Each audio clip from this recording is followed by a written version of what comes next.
भक्तों, आज आपको श्रीमद् भागवत 7वें स्कंद में 7वें स्कंद दूसरा अध्याय में हिरण्याक्ष का वध होने पर हिरण्यकशिपु का अपनी माता और कुटुंबी को समझाना। यह कथा आपको श्रीमद् भागवत सुना रहा हूँ, आप इसको ध्यान पर सुने। भक्तों, आप इस चैनल को लाइक करें, सब्सक्राइब जरूर करें। कथा सुनी। नारद जी ने कहा, दृश्य जब भगवान ने वाराह अवतार धारण करके हिरण्याक्ष को मारा, तब भाई के इस प्रकार मारे जाने पर हिरण्यकशिपु रोष से जल भुन गया और शोक से संतप्त हो उठा।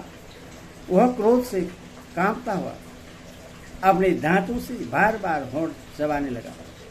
क्रोध से दहकती हुई आंखों की आग के धुएं से धूमिल हुई आकाश की ओर देखता हुआ वह कहने लगा, इस समय विकराल दारू उगलने वाली उग्र दृष्टि और चढ़ी हुई भौं के कारण उसका मोह देखा न जाता था।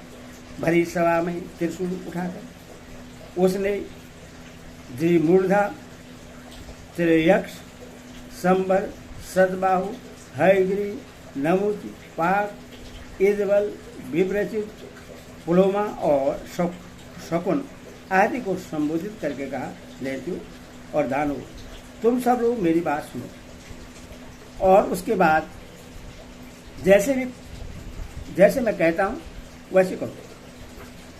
तुम्हें यह ज्ञात है कि मेरे शूद्र शत्रु ने मेरे परम प्यारे और हितैषी भाई को विष्णु से मरवा डाला है।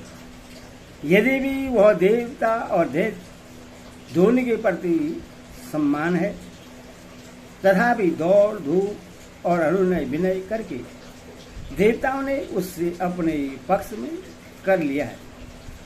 यह विष्णु पहले तो बड़ा शुद्ध और निष्पक्ष था, परंतु अब माया से वाराह आदि रूप धारण करने लगा है और अपने स्वभाव से च्युत हो गया है। बच्चे की तरह जो उसकी सेवा करे उसी की ओर हो जाता है, उसका चित्त स्थिर नहीं है। अब मैं अपने इस शूल से उसका गला काट डालूंगा और उसके खून की धारा से अपने रुधिर प्रेमी भाई का तर्पण करूंगा। तब कहीं मेरे हृदय में पीड़ा शांत होगी। उस मायावी शत्रु के नष्ट होने पर, पेड़ की जड़ कट जाने पर डालियों की तरह सब देवता अपने आप सूख जाएंगे, क्योंकि उनका जीवन तो विष्णु ही है। इसीलिए तुम लोग इसी समय पृथ्वी पर जाओ।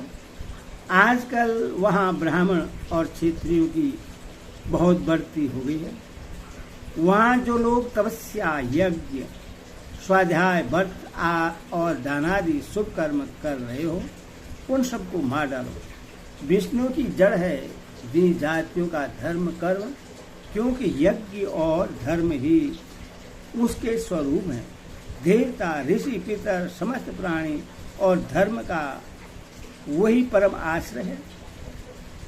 जहाँ जहाँ ब्राह्मण, गाय, वेद, वर्णाश्रम और धर्म कर्म हो, उन देशों में तुम लोग जाओ, उन्हें जला दो, उजाड़ डालो। दैत्य तो स्वभाव से ही लोगों को सताकर सुखी होते हैं। दैत्यराज हिरण्यकशिपु की आज्ञा उन्होंने बड़े आदर से सिर झुकाकर स्वीकार की और उसी के अनुसार जनता का नाश करने लगे। उन्होंने नगर, गांव, गांव का रहने के स्थान, बगीचे, खेत, ठहरने के स्थान, ऋषियों के आश्रम, रत्न आदि की खाने, किसानों की बस्तियां, तराई के गांव, अहीरों की बस्तियां और व्यापार के केंद्र, बड़े बड़े नगर जला डाले। कुछ दैत्यों ने खोदने के शस्त्रों से बड़े बड़े पुल, परकोटे और नगर के फाटकों को तोड़ फोड़ डाला, तथा दूसरों ने कुल्हाड़ियों से फले फूले हरे भरे पेड़ काट डाले। कुछ दैत्यों ने जलती हुई लकड़ियों से लोगों के घर जला दिए। इस प्रकार दैत्यों ने निरीह प्रजा का बड़ा उद्दीपन किया। उस समय देवता लोग स्वर्ग छोड़कर छिपे रूप से पृथ्वी में विचरण करते थे। युधिष्ठिर, भाई की मृत्यु से हिरण्यकशिपु को बड़ा दुख हुआ था। जब उसने उसके अंत्येष्टि क्रिया से छुट्टी पाली, तब शकुनी, संबर, धृष्ट, भूत संतापन, वर्क, कालनाग, महालाभ, हरिश, मरसु और उसकच्छ अपने इन भतीजों को संतावना दी। उनकी माता रूषा भानु को और अपनी माता दीति को देश काल के अनुसार मधुर वाणी से समझाते हुए कहा। हिरण्यकशिपु ने कहा, मेरी प्यारी माँ, बहू और पुत्रों, तुम्हें वीर हिरण्याक्ष के लिए किसी प्रकार का शोक नहीं करना चाहिए। वीर पुरुष तो ऐसा चाहते ही है कि लड़ाई के मैदान में अपने शत्रु के सामने उसके दांत खट्टे करके प्राण त्याग करें। वीरों के लिए ऐसी ही मृत्यु श्यालघन्य होती है। देवी, जैसे प्याऊ पर बहुत से लोग इकट्ठे हो जाते हैं, परंतु उनका मिलना जुलना थोड़ी देर के लिए ही होता है, वैसे ही अपने कर्मों के फेर से देववश जीव भी मिलते और बिछोड़ते हैं। वास्तव में आत्मा नित्य, अविनाशी, शुद्ध, सर्वगत, सर्वज्ञ और देह, इंद्रिय आदि से पृथक है। वह अपनी अविद्या से ही देह आदि की सृष्टि करके भोगों के साधन सूक्ष्म शरीर को स्वीकार करता है। जैसे हिलते हुए पानी के साथ उसमें प्रतिबिंबित होने वाले वृक्ष भी हिलते ही जान पड़ते हैं और घुमाई जाती हुई आंख के साथ सारी पृथ्वी घूमती सी दिखाई देती है। कल्याणी, वैसे ही विषयों के कारण मन भटकने लगता है और वास्तव में निर्विकार होने पर भी उसी के समान आत्मा भी भटकता हुआ सा जान पड़ता है। उसका स्थूल और सूक्ष्म शरीर से कोई भी संबंध नहीं है, फिर भी वह संबंधी सा जान पड़ता है। सब प्रकार से शरीर रहित आत्मा को शरीर समझ लेना, यही तो अज्ञान है। इसी से प्रिय अथवा अप्रिय वस्तु का मिलना और बिछोड़ना होता है। इसी से कर्मों के साथ संबंध हो जाने के कारण संसार में भटकना पड़ता है। जन्म, मृत्यु, अनेक प्रकार के शोक, अविवेक, चिंतन और विवेक की विस्मृति, सबका कारण यह अज्ञान है। इस विषय में महात्मा लोग एक प्राचीन इतिहास कहा करते हैं। वह इतिहास मरे हुए मनुष्य के संबंधियों के साथ यमराज की बातचीत है, तो लोग ध्यान से उसे सुनो। उसी ने देश में एक बड़ा यशस्वी राजा था, उसका नाम था सुयज्ञ। लड़ाई में शत्रु ने उससे मार डाला। उस समय उसके भाई बंधु उससे खेल कर बैठ गए। उसका जड़ाऊ कवच छिन्न भिन्न हो गया था, गहने और मालाएं तहस नहस हो गई थी। बाणों की मार से कलेजा फट गया था, शरीर खून से लथपथ था, बाल बिखर गए थे, आंखें धंस गई थी। क्रोध के मारे दांतों से उसके होंठ दबे हुए थे, कमल के समान मुख धूल से ढक गया था। युद्ध में उसके शस्त्र और बाहें कट गई थी। रानियों को देवश अपने पतिदेव उसी नरेश की यह दशा देखकर बड़ा दुख हुआ। वे हानात हम अभागिने तो बेमौत मारी गई, जो कहकर बार बार जोर से छाती पीटती हुई अपने स्वामी के चरणों के पास गिर पड़ी। वे जोर जोर से इतना रोने लगी कि उनकी कुछ को कुंभ से मिलकर बहते हुए लाल लाल आंसू ने प्रियतम के पाद पर पखाड़ दिए। उनके केस और गहने इधर उधर बिखर गए। वो एक करुण कर्दन के साथ विलाप कर रही थी, जिससे सुनकर मनुष्यों के हृदय में शोक का संचार हो जाता था। हाय, विधाता बड़ा क्रूर है स्वामी, उसी ने आज आपको हमारी आंखों से ओझल कर दिया। पहले तो आप समस्त देशवासियों के जीवनदाता थे, आज उसी ने आपको ऐसा बना दिया कि आप हमारा शोक बढ़ा रहे हैं। पतिदेव आप हमसे बड़ा प्रेम करते हैं, हमारी थोड़ी सी सेवा को भी बड़ी करके मानते हैं। हाय, अब आपके बिना हम कैसे रह सकेंगे? हम आपके चरणों की चेरी हैं जीवन। आप जहाँ जा रहे हैं वहीं चलने की हमें भी आज्ञा दीजिए। अपने पतिदेव की लाश पकड़कर इस प्रकार विलाप करती रही। उस मुर्दे को वहां से दाह के लिए जाने देने की उनकी इच्छा नहीं होती थी। इतने में सूर्यास्त हो गया। उस समय उस नर राजा के समंधियों ने जो विलाप किया था उसे सुनकर वहां स्वयं यमराज बालक के वेश में आए और उन्होंने उन लोगों से कहा। यमराज बोले, बड़े आश्चर्य की बात है, ये लोग तो मुझसे सयाने हैं, बराबर लोगों का मरना जीना देखते हैं, फिर भी इतने मूड हो रहे हैं। अरे यह मनुष्य जहां से आया था वहीं चला गया। इन लोगों को भी एक न एक दिन वहीं जाना है, फिर झूठ बोल ये लोग इतना शोक क्यों करते हैं? हम तो तुमसे लाख गुने अच्छे हैं, परम धन्य हैं, क्योंकि हमारे माँ बाप ने हमें छोड़ दिया है। हमारे शरीर में पर्याप्त बल भी नहीं है, फिर भी हमें कोई चिंता नहीं है। भेड़ी आदि हिंसक जंतु हमारा बाल विवाह का नहीं कर पाते। जिसने गर्भ में रक्षा की थी वही इस जीवन में भी हमारी रक्षा करता रहता है। देवियों, जो अविनाशी ईश्वर अपनी मौत से इस जगत को बनाता है, रखता है और बिगाड़ देता है, उस प्रभु का यह एक खिलौना मात्र है।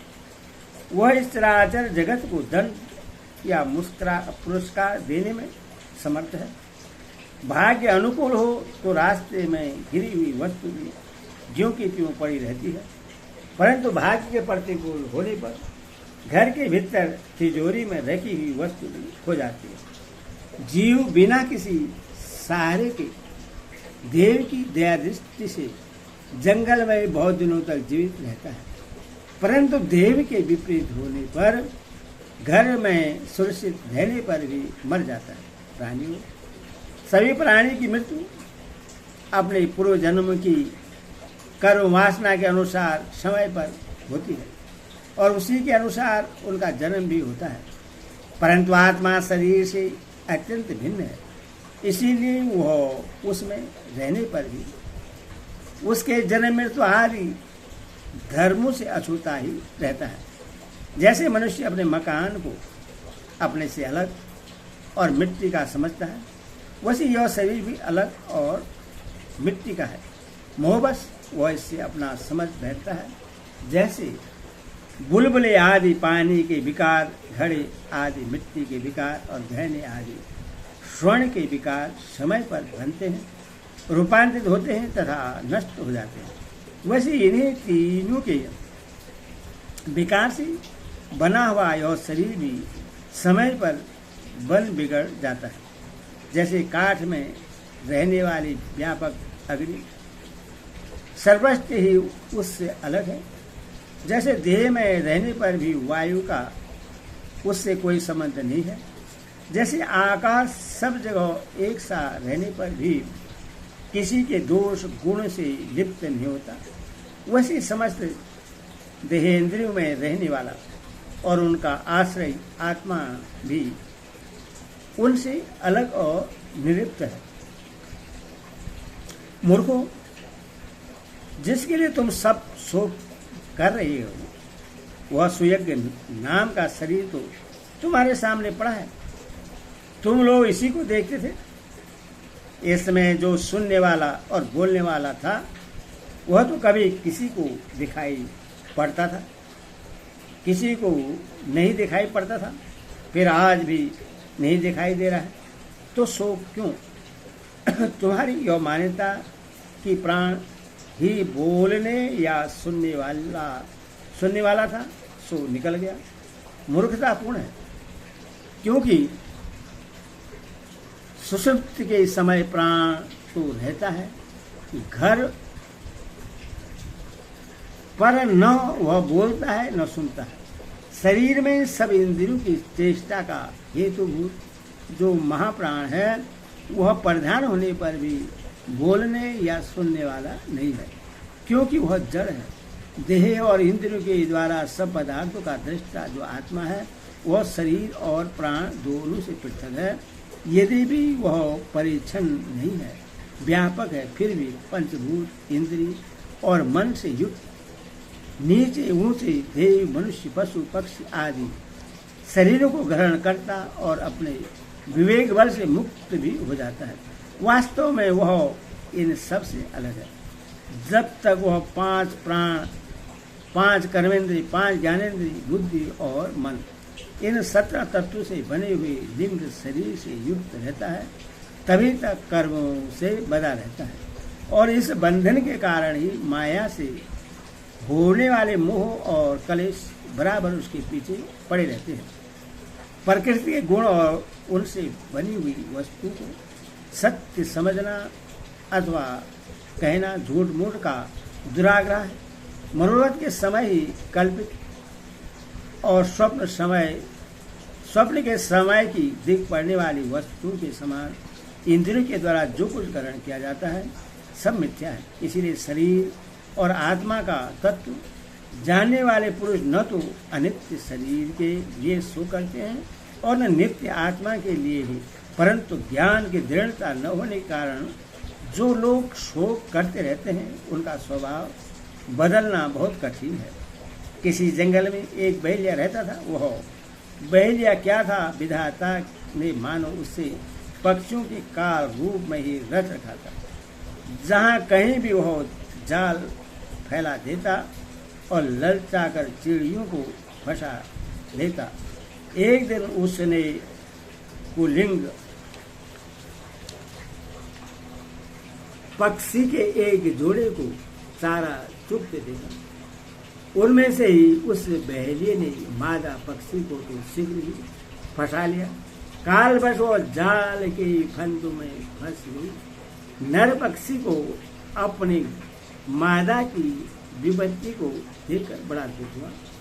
वह बेचारा उससे छुड़ा तो सकता न था। स्नेह से उस बेचारी के लिए विलाप करने लगा। उसने कहा, यो तो विधाता सब कुछ कर सकता है, परंतु है वह बड़ा निर्दयी। यह मेरी सहचरी एक तो स्त्री है, दूसरे मुझ अभागे के लिए शोक करती हुई बड़ी दीनता से छटपटा रही है। इससे लेकर वह करेगा क्या? उसकी मौत हो तो मुझे ले जाए। इसके बिना मैं अपना वह अधूरा विदुर जीवन जो दीनता और दुख से भरा हुआ है लेकर क्या करूँगा? तभी मेरे अभागे बच्चों के पर भी नहीं जमे हैं। स्त्री के मर जाने पर उन मातृहीन बच्चों को मैं कैसे पालूंगा? ओह, घोंसले में वे अपनी माँ की बाट देख रहे होंगे। इस तरह वह पक्षी बहुत सा विलाप करने लगा। अपने सहचरी के वियोग से वह आतुर हो रहा था। आंसू के मारे उसका गला घुल गया था। तब तक काल की प्रेरणा से पास ही छिपे हुए उसी बहेलिया ने ऐसा बाण मारा कि वह भी वहीं पर लौट गया। मूर्ख रानियों, तुम्हारी भी यही दशा होने वाली है। तुम्हें अपनी मृत्यु तो दिखती नहीं और इसके लिए रोकित नहीं हो। यदि तुम लोग 100 वर्ष तक इसी तरह शोकवश छाती पीटी रहो तो भी अब तुम इससे नहीं पास सकोगी। हिरण्यकशिपु ने कहा, उस छोटे से बालक की ऐसी ज्ञानपूर्ण बातें सुनकर सबके सब दंग रह गए। उसी ने नरेश के भाई बंधु और स्त्रियों ने यह बात समझ ली कि समस्त संसार और उसके सुख दुख अनित्य और एवं मिथ्या है। यमराज यह उपाख्यान सुनाकर वहीं अंतर्ध्यान हो गए। भाई बंधु ने भी सुई यज्ञ की अंत्येष्टि क्रिया की। इसीलिए तुम लोग भी अपने लिए या किसी दूसरे के लिए शोक मत करो। इस संसार में कौन आत्मा है और कौन अपने से भिन्न, क्या अपना है और क्या पराया, प्राणियों को अज्ञान के कारण भी वह अपने पराये का दुराग्रह हो रहा है। इस भेद बुद्धि का और कोई कारण नहीं है। नारद जी ने कहा, युधिष्ठिर, अपने पुत्र वधु के दीदी ने हिरण्यकश्यप की यह बात सुनकर उसी पुत्र शोक को त्याग कर दिया और अपना चित्त परम तत्व स्वरूप परमात्मा में लगा दिया। हरि ओम।